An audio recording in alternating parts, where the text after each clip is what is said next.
ஒரு நல்ல படத்துக்கான எல்லா அம்சங்களும் இருந்தும் சொதப்பி வச்சுட்டாங்கப்பான்னு ஒரு சில படங்களை பார்த்தா தான் தோணும். அந்த வரிசையில் லியோ படமும் இருந்தது எனக்கு பெரிய ஏமாற்றம்.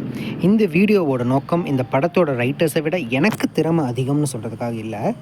ஒரு ரைட்டராக மூலக்கதை எழுதுறது எவ்வளவு கஷ்டம்னு எனக்கு தெரியும். படம் வெளியானதுக்கப்புறம் அதோட குறைகளை சரி செய்கிறது சுலபம்னு தெரியும். இந்த வீடியோ ஒரு லோகேஷ் கனகராஜோட ஃபேனோட ஆதங்கம், அவ்வளோதான். ஏற்கனவே இந்த படத்தை பார்த்தவங்க நான் சொல்கிற காட்சிகளை உங்களாலேயே கற்பனை செய்து பார்க்க முடியும். அதுக்கேற்ற மாதிரி தான் இதை நான் அமைச்சிருக்கேன். சரி, இப்போ நம்ம கதைக்குள்ளே போவோம். ஒரு பொண்ணை கையை காலை கட்டி மண்டி போட வைக்கிறாங்க. பார்த்திபன் தரையில் விழுந்து கிடக்கிறாரு. அந்த பொண்ணோட ஃபேஸ் தெரியலை. அந்த பொண்ணு சொன்ன அழிச்சிரு அப்படிங்கிற வார்த்தை மட்டும் திரும்ப திரும்ப கேட்டுக்கிட்டே இருக்குது. அந்த பொண்ணும் கீழே விழுகிறாங்க. பார்த்திபன் பதறி கத்துறாரு. ஒரு சைக்காட்ரிஸ்டோட கவுன்சிலிங் ரூமில் எந்திரிக்கிறாரு. இது பார்த்திபனுக்கு வர கனவுங்கிறதையும் சில நாட்களாக எப்போ தூங்கினாலும் இதே கனவு வருதுங்கிறதையும் பார்த்திபன் சொல்கிறாரு. அதே மாதிரி கொலை வெறியும் இரத்த வெறியும் அதிகமாக வர்றதாகவும் சொல்கிறாரு. அவரை சமாதானப்படுத்துகிற சைக்காட்ரிஸ்ட் கொஞ்ச நாளைக்கு எந்த வம்புக்கும் போகாதீங்க, யார் என்ன சொன்னாலும் ரியாக்ட் பண்ணாதீங்கன்னு சொல்லிட்டு இருக்கும்போதே பார்த்திபனோட காஃபி ஷாப்பை காட்டுறோம். போலீஸ், ஆம்புலன்ஸ் நிற்குது. உள்ள எல்லா பொருட்களும் உடஞ்சி கிடக்குது. 5 பேர் செத்து கிடக்கிறாங்க. பார்த்திபன் கையில் கன்னை வச்சுட்டு முகத்தில் ரத்தத்தோட உறைஞ்சு போய் உட்கார்ந்துருக்கிறாரு. பார்த்திபன் தன் குடும்பத்தோட சந்தோஷமாக வாழ்கிற காட்சிகளை அவரோட ஒய்ஃப் சத்யா வாய்ஸ் ஓவரில் காட்டுறோம். சத்தியமங்கலம் ஆர்ஃபனேஜில் ஃபஸ்ட் டைம் பார்த்திபனை மீட் பண்ணதாகவும் இப்போ வரைக்கும் எப்படி ஒரு பாசமான கணவராக இருக்கிறாதுங்கிறத இன்வெஸ்டிகேஷன் பண்ணுற போலீஸ் ஆஃபீஸர்ஸ் கிட்ட சொல்கிறாங்க. அப்படியே பார்த்திபனோட பையன் சித்தார்த், பொண்ணு மதி, ஃபாரஸ்ட் ஆஃபீஸர் ஜோஷின்னு எல்லாரும் பார்த்திபனோட கேரக்டர் பற்றியும் அனுபவங்களையும் ஆஃபீஸர்ஸ் கிட்ட சொல்கிறாங்க. இப்போ சித்தார்த் பெர்ஸ்பெக்டிவில் ஸ்கூலில் தன் நண்பன் கிட்ட ட்ரக்ஸ் இருக்கிறத பார்த்து அதிர்ச்சி அடைகிறாரு சித்தார்த். அதை பிரின்ஸிபல் கிட்ட போட்டு கொடுக்குறாரு. நண்பனை வான் பண்ணி அனுப்புகிறாரு பிரின்ஸிபல். மறுபடியும் ட்ரக்ஸ் வாங்கினா போலீஸ்கிட்ட சொல்வேன்னு நண்பன் கிட்ட சொல்லிட்டு காஃபி ஷாப்புக்கு வராரு சித்தார்த். ட்ரக்ஸ் சப்ளை பண்ணுற கேங் சித்தார்த்தை மிரட்டுறதுக்காக காஃபி ஷாப்புக்கு வராங்க. மிரட்டுறாங்க. ஆனால் சித்தார்த் பயப்படாமல் எதிர்த்து பேச அவனை அடிக்க ஆரம்பிக்கிறாங்க அந்த கேங். இதை பார்த்த பார்த்திபன் அவங்கக்கிட்ட தன்னுடைய பையனை விட்டுற சொல்லி கெஞ்சுறாரு. ட்ரக் கேங்கில் ஒருத்தன் கன்னை சித்தார்த்த நெத்தியில் வைக்க பார்த்திபன் திரும்ப அடிக்க ஆரம்பிக்கிறாரு. சண்டையில் 5 பேர்த்தையும் அந்த கன்னை வச்சு சுட்டு கொள்கிறாரு. இவங்க சொல்கிறதும் சிசிடிவி கேமராவும் ஒத்து போகிறதால ஜட்ஜ் இது செல்ஃப் டிஃபென்ஸ் தான்னு சொல்லி பார்த்திபனை ரிலீஸ் பண்ணுறாரு. ஆந்திராவில் இருக்கிற ஹெரால்ட் தாஸ் கிட்ட நம்ம கேங்கியே ஒருத்தன் சுட்டு கொண்டுட்டதா சொல்கிறாங்க. அந்த செய்தியை டிவிலையும் பார்க்குறாங்க. பார்த்திபனை பார்த்து அதிர்ச்சி ஆகிற ஹெரால்ட் தன்னோட அப்பா ஆண்டனி தாஸ் கிட்ட லியோ இன்னும் சாகலைன்னு சொல்கிறாரு. இந்த கதையில் ஹெரால்ட் தாஸ் லியோவுக்கு சித்தப்பா இல்லை, அண்ணன். ஆண்டனி தாஸ் ஒரு படையோட பார்த்திபனை பார்க்க கிளம்புறாரு. ஹைனா சீக்வன்ஸ் உண்மையிலேயே நல்லா இருந்தாலும் இந்த கதைக்கு இது தேவையில்லாத அணி தான். அதே மாதிரி லோக்கல் போலீஸ்க்கும் பார்த்திபனுக்கும் பிரச்சனைன்னு காட்டுறதெல்லாம் ஜார்ஜ் மரியான் கேரக்டரை உள்ளே திணிக்கிறதுக்காக பண்ண மாதிரியே இருந்துச்சு. மிஸ்கின் கேங்கும் படத்தில் சம்மந்தமே இல்லாமல் ஒரு தனி ட்ராக்கில் போகும். ஆனால் நம்ம கதையில் இந்த விஷயத்தை மெயின் கதையோட கனெக்ட் பண்ணுவோம். காஃபி ஷாப்பில் ஆண்டனி தாஸ் பார்த்திபனை மீட் பண்ணுறாரு. அவரோட செல்ல பிள்ளையை பற்றி ரொம்ப உருக்கமாக பேசுகிறாரு. அப்புறம் அந்த பையன் துரோகம் பண்ணிட்டதாகவும் ஆனால் அவனை மன்னிக்க ரெடியாக இருக்கிறதாகவும் சொல்கிறாரு. அப்புறம் அந்த பையன் பேர் லியோனும் அது நீதான்னு பார்த்திபனை பார்த்து சொல்கிறாரு. பார்த்திபன் அதை ஒத்துக்க மறுக்கிறாரு. அப்புறம் அந்த இடத்த விட்டு கிளம்புறாரு ஆண்டனி தாஸ். அப்போ கேங்கில் மணின்னு ஒருத்தன் பார்த்திபனோட பிளட் சாம்பிள்ஸை போலீஸ் ஸ்டேஷனில் இருந்து எடுத்ததாகவும் அதை டிஎன்ஏ டெஸ்ட்டுக்கு அனுப்புனதாகவும் சொல்ல கோவப்படுறாரு ஆண்டனி தாஸ். என் பையனை பற்றி எனக்கு தெரியாதான்னு சொல்லி அவனை அலட்சியப்படுத்துகிறாரு. காஃபி ஷாப்பில் நடந்த விஷயம் ஜோஷிக்கு தெரிய வந்ததும் ஏற்கனவே பார்த்திபனோட அசாத்தியமான ஃபைட்டிங் ஸ்கில்ஸ் பார்த்ததும் டவுட்டில் இருந்த ஜோஷி ஆண்டனி தாஸை பற்றி விசாரிக்கிறாரு. அதில் ஆண்டனி தாஸ் 15 வருஷமாக ட்ரக் கேஸில் ஜெயிலில் இருந்து 3 வருஷத்துக்கு முன்னாடி தான் விடுதலை ஆனதும் அவருக்கு தெரிய வருது. இதை பற்றி போலீஸ் ஃப்ரெண்ட்ஸ் கிட்ட கேட்க இருதயராஜ் டிசோசான்னு ஒருத்தர் இருந்ததாகவும் அவன் தாஸ் கேங்கில் தான் ரொம்ப முக்கியமான ஆளாக இருந்ததாகவும் சொல்கிறாங்க. இப்போ பக்கத்து ஊரில் இருக்கிற ஜெயிலில் இருக்கிறாருன்னு தெரிய வருது. அவரை பார்க்க போகிறாரு ஜோஷி. பார்த்திபன் வீட்டுக்கு போகிறப்போ அங்கே ஆண்டனி தாஸ் அவரோட படையோடு இருக்கிறாரு. சத்யா, சித்தார்த், பொண்ணு மதி எல்லாரும் பயந்து போயிருக்காங்க. பொண்ணுக்கு சாக்லேட் கொடுத்துட்டு நான் உன்னோட தாத்தான்னு சொல்லிட்டு இருக்கிற ஆண்டனி தாஸை பார்த்து பதறி போய் பார்த்திபன் வர, நீ நடிக்கிறத நிறுத்திட்டு லியோன்னு ஒத்துக்க, உன்னால் இடிஞ்சு போன என் சாம்ராஜ்யத்தை உன்னை வச்சு தான் திரும்ப கட்டணும். என் கூட வா, உன் குடும்பம் சேஃபாக இருக்கும்னு சொல்கிறாரு. நான் லியோ இல்லை பார்த்திபன் சொல்லிட்டு பழைய பெட்டியிலிருந்து ஃபோட்டோஸ், பர்த் சர்டிஃபிகேட் எல்லாம் எடுத்து காட்டுறாரு பார்த்திபன். அதில் சத்தியமங்கலம் ஆர்ஃபனேஜில் பார்த்திபன் சின்ன வயசில் எடுத்த ஃபோட்டோஸ் இருக்குது. இதெல்லாம் நம்பாமல் இருக்கிற ஆண்டனிதாஸ் கோவப்பட்டு சித்தார்த்தை தூக்கிட்டு போகிறாரு. அவங்கள துரத்திட்டு போய் படத்தில் வரதை விட நல்ல சிஜியில் சேசிங் ஃபைட் பண்ணுறாரு. எல்லாத்தையும் அடித்து போட்டுட்டு ஆண்டனிதாஸையும் அடித்த சித்தார்த்தை தூக்கிட்டு போகிற நேரத்தில் மணி பார்த்திபனோட தலையில் அடிக்கிறான்.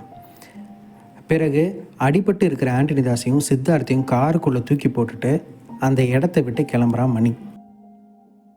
ஜோஷி கிட்ட தாஸ் ஃபேமிலியை பற்றி சொல்கிறாரு இருதயராஜ். ஆண்டனிதாஸ் ஒரு பெரிய ட்ரக் மாஃபியா கேங்கோட தலைவன். அவருக்கு 2 பசங்க, ஹேரால்ட் தாஸ், லியோ தாஸ். 2 பேரும் நிறைய பேரை கொன்று குவிச்சிருக்காங்க. என்ன வித்தியாசம்னா, லியோ தொழிலுக்காக மட்டும் கொலை பண்ணுவான். ஆனால் ஹேரால்ட் ஒரு சாடிஸ்ட். எந்த காரணமும் இல்லாமல் கூட கொடூரமாக டார்ச்சர் பண்ணி கொலை பண்ணக்கூடியவன். ஒரு நாள் ஹேரால்டும் லியோவும் அடிச்சுக்கிட்டாங்க. எதனாலலாம் தெரியல. அதுக்கப்புறம் எங்கள் கேங்கில் நிறைய பேர் அரெஸ்ட் ஆனாங்க. நானும் ஒரு நாள் போலீஸில் மாட்டினேன். ஒரு நாள் லியோ செத்துட்டான்னு செய்தி வந்துச்சு. அவ்வளோதான். இப்போ நான் போகலாமா? எந்திரிக்கிறாரு இருதயராஜ். நடந்து போயிட்டுருக்கிற இருதயராஜை நிப்பாட்டி, இந்த ஃபோட்டோவில் இருக்கிறது லியோன்னு தான்னு மட்டும் சொல்லிட்டு போ அப்படின்னு சொல்கிறாரு ஜோஷி. அதை பார்த்து சிரிச்சிட்டு பதில் சொல்லாமல் போகிறான் இருதயராஜ். ஹாஸ்பிட்டலிருந்து அடிபட்ட பார்த்திபனை கைத்தாங்களா சைக்கியாட்ரிஸ்ட் கிட்ட கூட்டிகிட்டு வராங்க சத்யா. நீ என்னை நம்புறல சத்யா, நான் பார்த்திபதான்னு நீ என்னை நம்புறலன்னு சொல்லி உடஞ்சி போய் அழுகிறாரு. நீ பார்த்திபனில் லியோன்னு சொல்கிறாரு சைக்கியாட்ரிஸ்ட். குழப்பத்தோட திரும்பி பார்க்க, ஆமாம் நீ லியோ தான்னு சத்யாவும் சொல்ல, பார்த்திபனோட அதிர்ச்சியான ரியாக்ஷன்ஸோட இன்டர்வல் விடுறோம். ஆக்ட் 2ல் பண்ண முக்கியமான சேஞ்ச் சித்தப்பா கேரக்டரை அண்ணனாக்குனது. ஏன்னா அர்ஜுன், சஞ்சய் தத் 2 பேருக்குமே வழக்கமான வில்லன் ரோலை தவிர மனசில் நிற்கிற மாதிரி அவங்க கேரக்டர் இல்லை. இந்த சேஞ்சும் அதனால் ஃப்ளாஷ்பேக்கில் வர சில சீன்ஸும் 2 கேரக்டர்ஸ்க்கும் ஒரு டெப்த்து கொடுக்குன்னு நினைக்கிறேன். ஃபர்ஸ்ட் ஹாஃப் நீளமாகவும் செகண்ட் ஹாஃப் சின்னதாகவும் இருக்கும். இது வழக்கமாக வர கமர்ஷியல் தமிழ் சினிமா டெம்ப்ளேட்லேருந்து கொஞ்சம் ஃப்ரெஷ்ஷாக இருக்கும்னு நினைக்கிறேன். கண்டிப்பாக நான் ரெடி மாதிரியான பாட்டுக்கு இங்கே இடமே கிடையாது. சரி, இப்போ ஆக்ட் 3 பார்ப்போம். த்ரிஷாவோட வாய்ஸ் ஓவரில் சீன்ஸ் போகுது. சத்தியமங்கலம் ஆர்ஃபனேஜில் சத்யா வளர்ந்தாங்க. டான்ஸ் டீச்சராக இருக்காங்க. எலிசா அவங்க கிட்ட டான்ஸ் கற்றுக்கிற ஸ்டூடெண்ட்டாக இருக்கா. எலிசா லியோதாஸோட தங்கச்சி. அவளை பார்க்க வரப்போ தான் ஃபஸ்ட் டைம் லியோவை மீட் பண்ணுறாங்க சத்யா. அவங்களுக்குள்ள ஒரு அட்ராக்ஷன் ஏற்படுது. லியோ கூட பழகும்போது தான் தெரிய வருது அவர் ஒரு கேங்ஸ்டர்னு. ஆனால் அந்த கேங் பக்கமே விடாமல் பெரியப்பா வீட்டில் எலிசா வளர்றா. ஆண்டனியும் ஹெரால்டும் எலிசாவை பெருசாக கண்டுக்கல. ஆனால் யாருக்கும் தெரியாமல் எலிசாவை அப்பப்போ வந்து பார்ப்பார் லியோ. கேங்ஸ்டர்னு தெரிஞ்சதும் சத்யா முதல்ல தள்ளி போனாலும் அப்புறம் லியோ எலிசா மேலே காட்டுற பாசத்தை பார்த்து லியோ மேலே இருந்த வெறுப்பு கொஞ்சம் கொஞ்சமாக குறையுது. ஒரு நாள் எலிசா யாரோ ஒரு பையனோட ஓடி போயிட்டான்னு செய்தி லியோவுக்கு வருது.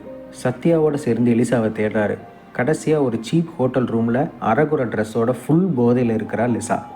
பதறி போய் எலிசாவை தூக்கிட்டு ட்ரீட்மெண்ட் கொடுக்கும்போது தான் தெரிய வருது எலிசா 1 மாதமாக ட்ரக்ஸுக்கு அடிக்டாக இருக்கிறதாகவும், அதுவும் தாஸ் கேங்கில் தயாரித்து விற்கிற அதே ட்ரக்ஸ்ன்னும்.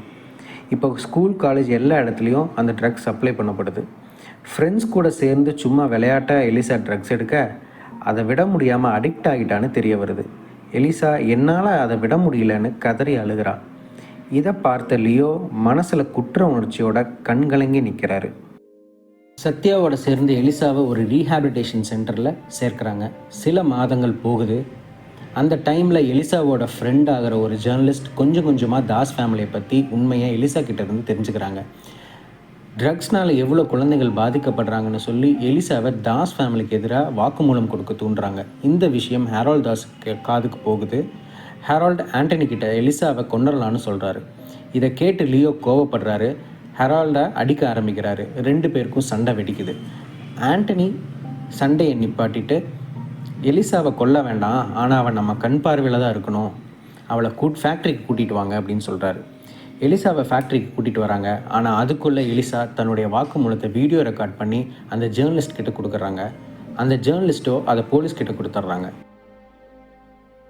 இது தெரிஞ்சதும் ஹேரால்ட் எலிசாவை கொல்ல போக லியோ தடுக்கிறாரு. ஃபேக்ட்ரிக்கு தீ வைக்கிறாரு. ஹேரால்டு கேங்குக்கும் லியோ கேங்குக்கும் சண்டை போட ஆரம்பிக்கிறாங்க. ஹேரால்டை லியோ கொல்ல வர நேரம் பார்த்து மணி லியோ தலையில் ஒரு இரும்பு ராடை வச்சு அடிக்கிறான். லியோ கீழே விழுகிறாரு. எலிசாவை கையை காலை கட்டி மண்டி போட வைக்கிறாங்க. எலிசா சொன்ன இந்த ட்ரக்ஸை எல்லாம் அழிச்சிரு அப்படிங்கிற வார்த்தை மட்டும் கேட்குது. ஹேரால்டு எலிசா கழுத்தை அறுக்க அவள் கீழே விழுறா. ஃபேக்ட்ரி வெடிக்குது. அதுக்குள்ளே லியோவை அவன் கேங்கில் இருக்கிற ஒருத்தன் தூக்கிட்டு போய் காப்பாற்றுறான். Hospital எந்திரிக்கிறார் Leo. அவருக்கு பழசு எதுவுமே ஞாபகத்தில் இல்லை. பக்கத்தில் இருக்கிற சத்யா யாருன்னு தெரியல. அப்போ தான் அவருக்கு அம்னீஷியாங்கிறத டாக்டர்ஸ் சொல்கிறாங்க. பழைய மெமரிஸ் திரும்ப வர்றதுக்கு கண்டிப்பாக வாய்ப்பு ரொம்ப ரொம்ப கம்மின்னு சொல்கிறாங்க. சத்யாவும் சைக்கியாட்ரிஸ்டும் சேர்ந்து லியோவை பார்த்திபனாக மாற்றுறாங்க. பார்த்திபனுக்கு ஒரு ஃபேக் பேக் ஸ்டோரியை உருவாக்குறாங்க. சைக்கியாட்ரிஸ்ட் உதவியோட அந்த ஃபேக் ஸ்டோரியை லியோவையே நம்ப வைக்கிறாங்க.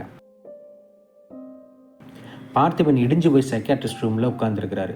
சத்யா அவர் கையை பிடிச்சி, இவ்வளோ நாள் உங்ககிட்ட இருந்து மறைச்சது தப்பு தான், ஆனால் உங்களை காப்பாற்றுறதுக்கு எங்களுக்கு வேறு வழி தெரியல, என்னை மன்னிச்சிடுங்கன்னு சொல்கிறாங்க. அதை அக்செப்ட் பண்ணுற மாதிரி தலையாட்டுறாரு பார்த்திபன். அவங்கள உங்களால் மட்டும் எதிர்க்க முடியாது, உங்களுக்கு ஹெல்ப் வேணும்னு சொல்கிறாங்க சத்யா. பார்த்திபனா போனால் முடியாது, ஆனால் நான் போக போகிறது லியோவான்னு சொல்லிட்டு கிளம்புறாரு பார்த்திபன். தாஸ் ஃபேக்ட்ரிக்கு கையில் கட்டு போட்டுட்டு வாக்கிங் ஸ்டிக்கோட உடம்பு முழுக்க காயத்தோடு நடந்து வராரு ஆண்டனி தாஸ். அவரை சேரில் உட்கார வச்சுட்டு பேசுகிறாரு ஹேரால்டு. கெட்ட குமாரன் கதை தெரியுமா? ஒரு பணக்கார அப்பாவுக்கு 2 பசங்க. மூத்தவன் அப்பா கூடயே இருந்து பிஸ்னஸை நல்லா பார்த்துக்கிறான். 2வது பையனும் சொத்தை பிரித்து எழுதி வாங்கிட்டு அதை ஊதாரித்தனமாக செலவு பண்ணிவிட்டு திரும்ப வீட்டுக்கே வரான். அவனை மன்னித்து ஏற்றுக்கிறது மட்டும் இல்லாமல் திரும்ப அவனை ராஜ மரியாதையோடு நடத்துகிறார் அப்பா. அதை பார்க்குற மூத்த பையனுக்கு சுருன்னு மண்டையில் ஏறுது. ஒரு கத்தி எடுத்து அப்பா நெஞ்சில் இறக்குறாருன்னு சொல்லிகிட்டே அதே மாதிரி ஆண்டனி தாஸோட நெஞ்சில் கத்தியை இறக்குறாரு ஹேரால்டு.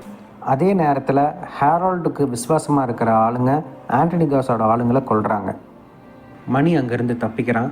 அப்போ சேரில் உட்காந்துட்டு சிரிக்கிறாரு ஹேரால்டு தாஸ். பார்த்திபன் தாஸ் ஃபேக்ட்ரிக்கு போகிறாரு. நான் லியோ தான்னு சொல்கிறாரு. நீயும் நானும் ஒத்தைக்கு ஒத்த சண்டை போடலாம், நான் ஜெயிச்சிட்டேனா என்னையும் என் பையனையும் விட்டுரு அப்படின்னு சொல்ல ஹேரால்டும் ஒத்துக்கிறாரு. 2 பேரும் சண்டை போடுறாங்க. ஆனால் பார்த்திபன் ஜெயிக்கிறாரு. நான் என்ன எங்கள் அப்பனை மாதிரி முட்டாளா? உன் பையனை மட்டும் இல்லை, உன் குடும்பத்தையே நான் கொல்ல போகிறேன் அப்படின்னு சொல்லிகிட்டே சிரிக்கிறாரு ஹேரால்டு தாஸ். ஹேரால்டோட ஆளுங்க பார்த்திபனை பிடிக்கிறாங்க. நிறைய பேர் இருக்கிறதால பார்த்திபனால் ஒன்றும் பண்ண முடியல. எலிசா மாதிரியே சித்தார்த்தையும் மண்டி போட வைக்கிறாங்க. ஹேரால்டு சித்தார்த்தோட கழுத்தில் கத்தி வைக்கிறாரு. அப்போ பிளாக் ட்ரெஸ் போட்டுட்டு மாஸ்க் போட்ட சில பேர் கையில் துப்பாக்கியோட வந்து ஹேரால்டோட ஆளுங்களை சுடுறாங்க. பெரிய சண்டை வெடிக்குது. அந்த சண்டையில் ஹேரால்டோட ஆளுங்க பல பேர் சாகுறாங்க. சில பேர் தப்பிச்சு ஓடுறாங்க. குண்டடிப்பட்டு இருக்கிற ஹேரால்டு கிட்ட, நீ என்னைக்கு எலிசாவை கொன்னையோ அன்னைக்கே உன்னுடைய அழிவு காலம் ஆரம்பிச்சிருச்சுடான்னு சொல்கிறாரு பார்த்திபன். ஹேரால்டு குழப்பமாக ஒரு ரியாக்ஷன் கொடுக்குறாரு. ஹேரால்டை கழுத்தை அறுத்து கொள்கிறாரு பார்த்திபன். பிளாக் ட்ரெஸ் போட்ட கூட்டத்தோட தலைவன் மாஸ்கை கழட்டுறாரு. அவர் யாருன்னா விக்ரமில் வர அமர். மிஸ்கின் கேங்கை ஃபாலோ பண்ணி வந்ததாகவும் காஃபி ஷாப்பில் அவங்கள கொன்னதுக்கப்புறம் லியோவை பற்றி நிறைய ரகசியங்களை தெரிஞ்சுக்கிட்டதாகவும் சொல்கிறார் அமர்.